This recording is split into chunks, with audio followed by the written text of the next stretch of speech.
భారత రాష్ట్ర సమితి చీఫ్ కల్వకుంట్ల చంద్రశేఖరరావు రాజకీయాలను అంచనా వేయటం సాధ్యం కాదు. ఓడిపోయినప్పటి నుంచి ఆయనను బుక్ చేయాలని చేస్తున్న ప్రయత్నాలు సఫలీకృతం కాలేదు. ఇప్పుడు ఓ కమిషన్కు విచారణకు పిలిపించడం ద్వారా లేనిపోని ప్రచారం చేయాలనుకున్న వ్యూహానికి పక్కాగానే చెక్ పెట్టేశారు. ఎవ్వరూ ఊహించని నిర్ణయం తీసుకున్నారు. కాళేశ్వరం కమిషన్ విచారణకు నిర్ణయించుకున్నారు. జూన్ 5వ తేదీన హాజరు కావాలని కాళేశ్వరం కమిషన్ నోటీసులు జారీ చేసింది. హాజరు కాకపోతే అక్కడేదో తప్పు జరిగిపోయిందని, దానికి కేసీఆరే బాధ్యుడని, అందుకే తప్పించుకుంటున్నారన్న ప్రచారం జరుగుతుంది. అందుకే కేసీఆర్ అనూహ్య నిర్ణయం తీసుకున్నారు. జస్టిస్ పీసీ ఘోష్ కమిషన్ ముందు హాజరవ్వాలని నిర్ణయించుకున్నారు. 5వ తేదీన రావాలని కమిషన్ నోటీసులు జారీ చేసింది. హరీష్ రావుతో పాటు ఈటెల రాజేందర్ కి కూడా నోటీసులు జారీ చేసింది. తాను హాజరవుతానని ఈటెల రాజేందర్ ప్రకటించారు. కేసీఆర్ హాజరవుతున్నందున హరీష్ రావు కూడా హాజరయ్యే అవకాశాలు ఉన్నాయి. కేసీఆర్ 10 ఏళ్లు సీఎంగా చేశారు.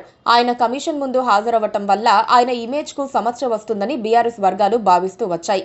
ఆ నోటీసులు దూదిపింజతో సమానమని కేటీఆర్ కూడా చెప్పారు. ఈ మాటల్ని బట్టి కేసీఆర్ విచారణకు హాజరు కారని, కావాలంటే ప్రశ్నలు పంపిస్తే సమాధానాలు ఇవ్వటమో లేకపోతే కోర్టుకు వెళ్లడమో చేస్తారని అనుకున్నారు. కేసీఆర్ విచారణకు హాజరు కాకుండా కారణాలు చెబితే కాళేశ్వరంపై మరింత విస్తృత ప్రచారం చేయడానికి కాంగ్రెస్ నేతలు రెడీ అయిపోయారు. కానీ కేసీఆర్ అలాంటి అవకాశం ఇవ్వకూడదని డిసైడ్ అయ్యారు.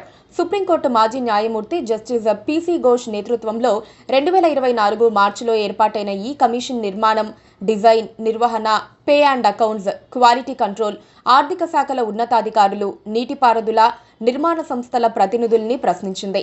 వారంతా తాము కేసీఆర్ చెప్పిందే చేశామని వాంగ్మూలం ఇచ్చినట్లుగా ప్రచారం జరుగుతోంది. అయితే అధికారికంగా వారేం స్టేట్మెంట్లు ఇచ్చారో ఎవ్వరికీ తెలియదు.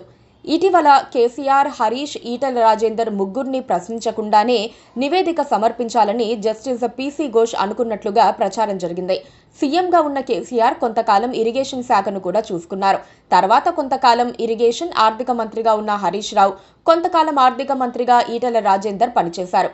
ఈటెల రాజేందర్ అనంతరం పరిణామాలతో బీఆర్ఎస్ నుంచి బయటకు వచ్చి బీజేపీలో చేరారు.